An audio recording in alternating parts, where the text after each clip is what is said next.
Hey, what's going on, everybody? Today we're here to talk about Scarlet Nexus. If you don't know, Scarlet Nexus is a JRPG that is kind of one of the first of its kind, whereas most anime style games that's based on an anime, the game comes out after the anime has really already been like cemented as a top tier anime and gets a lot of groundswell and a lot of support behind it. Whereas Scarlet Nexus kind of launched hand in hand with their anime. I believe the anime may have came out a week or so prior to the game, so it really didn't have any backbone or any history to kind of support the game, and that really made the game have to stand on its own. And I feel like that's probably why, in my opinion, we got one of the greatest JRPG games based on an anime ever. Now, normally when a game comes out that's based on an anime, on a TV show, or on a movie, it already has the strength of that following that the developers believe is going to support the game. And that's why about 95% of the time we get games based on pre-existing media. They fail and they're just not good games, probably because they assume people who really like the movie or really like the show is probably going to buy it anyway, and maybe that kind of goes into their psyche and feels like they don't have to put a whole lot into this game. And maybe their budgets are even cut short because people feel like the game is going to sell based on the strength of those other mediums, not so much of the game itself. Whereas this one definitely didn't have that, and it kind of makes it feel like they really had to go all out on the game. It's almost like the game was built to make you want to watch the anime instead of the other way around. Before we even get further into the video, I'm gonna tell you right now, if you like JRPGs, if you like games based on that anime art style, this is definitely the game for you. You need to go get it. You need to play it. You definitely won't regret it. So you don't even need to stick around after this. Like that's the summation of this video, is that Scarlet Nexus is a great game. I'm going to try to stay away from like a lot of the story aspects because the story is one of the shining factors in this game and I don't want to ruin it for people. But this game really hits on all cylinders when it comes to story, when it comes to art style. You really feel like you're watching an anime with this type of art style. The battle system is great, super fast paced, very deep, has a lot going on. It's just all in all fun. And the music just makes everything click. Like whenever things happen in battle, when tensions rise, when you unlock new powers, when you go into certain modes, the whole music changes, the environment changes. It really makes you feel like that you went into another mode, that you are as powerful as the game is telling you that you are. Now, speaking about the story, this is one of those games where when you start off, you get to select from two characters. In this case, it's Kasane and Yuito. I'm sorry if I mispronounced those names, but that's what I called them the entire time I played, so that's what they're going to be called here today. But yeah, you pick either Kasane or Yahito. They both have their stories, their timelines, but they also intersect with each other, so it's a good thing. And if you want 100% complete the game as well, you need to play both storylines, so that way you can see what each side went through. Now, it does a good job of later in the game kind of bringing those two characters together, and whether you played as Kasane or whether you played as Yahito, the other character that you didn't play as, will give you a nice summarization of kind of what's been going on their side that you haven't been seeing behind the scenes, kind of maybe fill in a little bit of gaps that or questions that you may have. So they do a good job of that, but I do recommend you play both storylines, as there are some things that doesn't get relayed over to the other character, and it really helps flesh out the story more. So for a little bit of backstory, no matter whether you pick Yahito or Kasane, they both are starting off joining a special force that the government puts together in order to fight off monsters called others. Nobody knows where these others come from, but they're just mutations and just crazy looking monsters, and they feed on humans' brains. So this special force that both Yahito and Kasane are joining is made up of humans that were happen to be born with psychic powers, and these powers aren't just psychic powers. You can have any powers, very similar to My Hero Academia. And there's also people born without powers. Now those people are referred to as duds. They also do help the government, but more in a limited capacity, whereas the government does scout everyone who was born with a power and see if they could be used for the task force in order to defend Earth from the other invasion. Alright, so now that we got the story out the way, and hopefully I didn't spoil anything for anybody, we want to talk about the battle system, because the battle system is one of the areas this game really shines. It's super fun.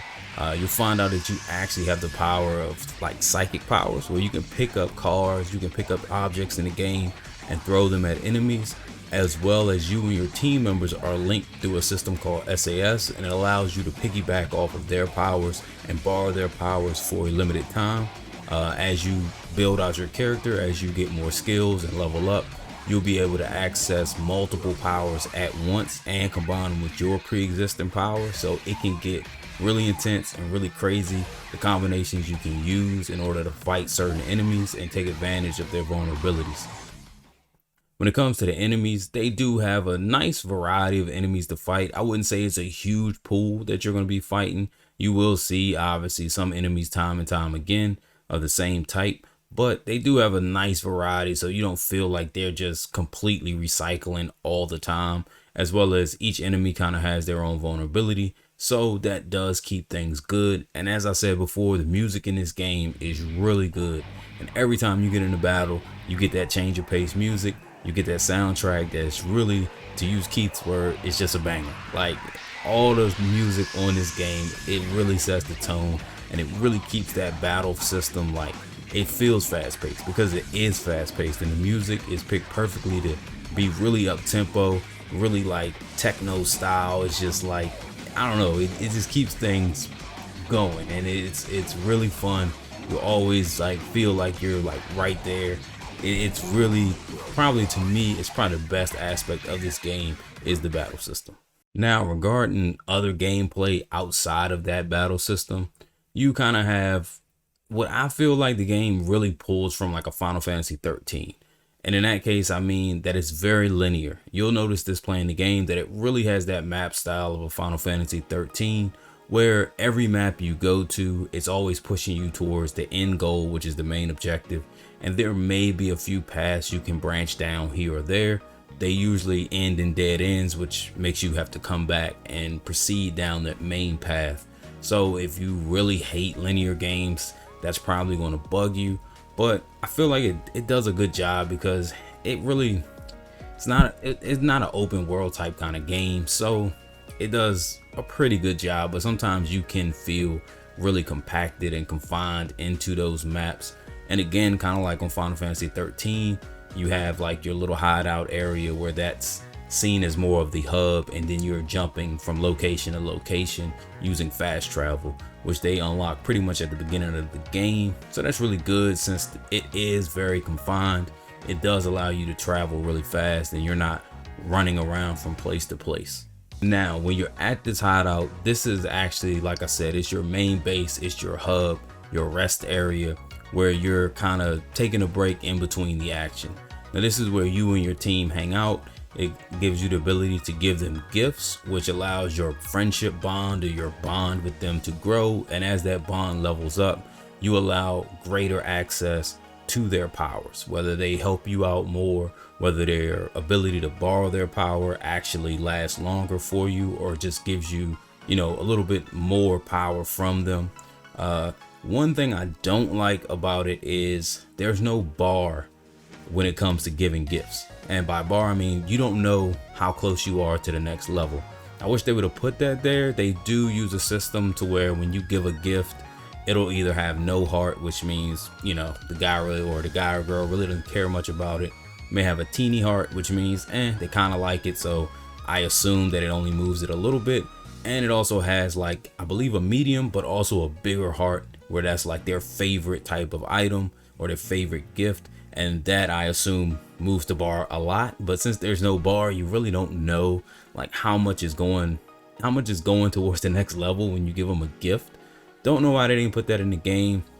Very minuscule, obviously, but it is nice to know when you're trying to grind out those levels, so that you can see like how many of a certain gift would get you to the next level, because you can re-gift the same item if it's something they really like. Well, you can give them any gift that they'll take, but obviously you want to give them the best gift so that you can get those levels up faster. They also do a team bond. The team bond is very insignificant. The team bond gives you no powers. It gives you no boosts or nothing when it comes to actual battle or actually leveling up your character. Your bond with your team As you level up your bonds with each individual team member, your overall team bond will grow, and it just unlocks like a decoration in the hideout. Again, there's no bar to show you how you're progressing on your team bond, but you really don't have to worry about it because it does nothing for the actual game. But if you're someone who really loves decorations in the base, then I guess, you know, that will be something nice for you. Another thing to touch on is that when you do give the gifts to your team members, you do see their gifts go to their respective areas in the hideout. So you actually see them using those gifts when you give them to them, and you just kind of see them in their area. It's pretty cool. It's not like you're just giving them to them and they just disappear to be never seen again. All right, so what would a game review be without visuals? You got to talk about the visuals. You got to talk about the graphics. This game really does look good. I mean, if you love anime, you're going to love this game. First thing I will tell you, please play the game with Japanese audio and English subtitles. It's really the best way to play this game. If you're a big anime person like myself, you're really going to appreciate the Japanese audio over the English audio. I don't know why, but it just seems like they pick the worst English voice actors for these games. They almost sound like children. It really takes away from the environment. It just takes away from the appeal of the game. So please use the Japanese audio. That's my one tip. But for the visuals, it does look just like an anime, and like I said, that Japanese audio just helps fill it out and just gives you that complete anime feel. The environments look good. A lot of the cutscenes make you really feel like you're looking at an anime. One thing I will say though is that when you're in a lot of dialogue areas, they kind of use that whole Metal Gear Solid. I believe they did it on Secret of Mana as well, but they kind of incorporate like a box of one character and a box of the other, and it's just a still background, and they just sit there and they just talk to each other. I wish they would have made all the cutscenes and just the dialogue all based on either the in-game engine or the cutscene that's really anime style. Now, the dialogue boxes, they do, you know, I mean, you get by with them. They don't bother you that much, but I just wish that they would have kept it all anime style, because that art style, those visuals really look good. It makes you feel like you're watching an anime. One really weird thing is, like, when you're in the dialogue boxes, you can use the right analog stick and move the camera around, but it does nothing. So I don't know why that's even there. I think it's just an oversight. But yeah, so if you ever touch the right analog stick and you see it shaking around, that's why. Like, you're not losing your mind. It's just a pointless feature for the dialogue boxes. So like I said earlier in this video, this game is based on an anime. Anime is obviously called Scarlet Nexus. If you want to watch the anime, you can catch it on YouTube on the Funimation channel. That way you don't have to sign up for a trial or pay for the subscription to Funimation. So you can see those episodes for free. I believe as of now, there's about 3, possibly 4 episodes out. They actually do a good job of kind of tying the anime to the game, to where there's a place in the game where you can actually enter in like phrases that pop up in the actual anime. And when you enter those phrases into the game, it gives you little gifts, little like appearances, like accessories to put on your character to change their appearance, and other little prizes and stuff. So as every episode comes out, you're able to put in that phrase into the game and just unlock a little reward. Something small, obviously, but it's cool that they try to reward you for actually watching the show if you play the game. As every episode comes out, I'm gonna keep putting in those phrases, and hopefully at the end of it you get something really good, really nice. So far, I'm not gonna lie, the gifts have been really subpar, but like I said, it's just a little small thing they put together. Hey, I mean, it's better than nothing. All right, so with all that being said, as I said earlier, this is a great game. I played both Yahito and Kasane's side. I wanted to make sure that I had a full understanding of the game before I did this review. I would say all in all, I probably put in around 60 hours for both of their stories combined. So there's a lot of content on each side, which is really good. Also, I'm still working on 100% completing the game.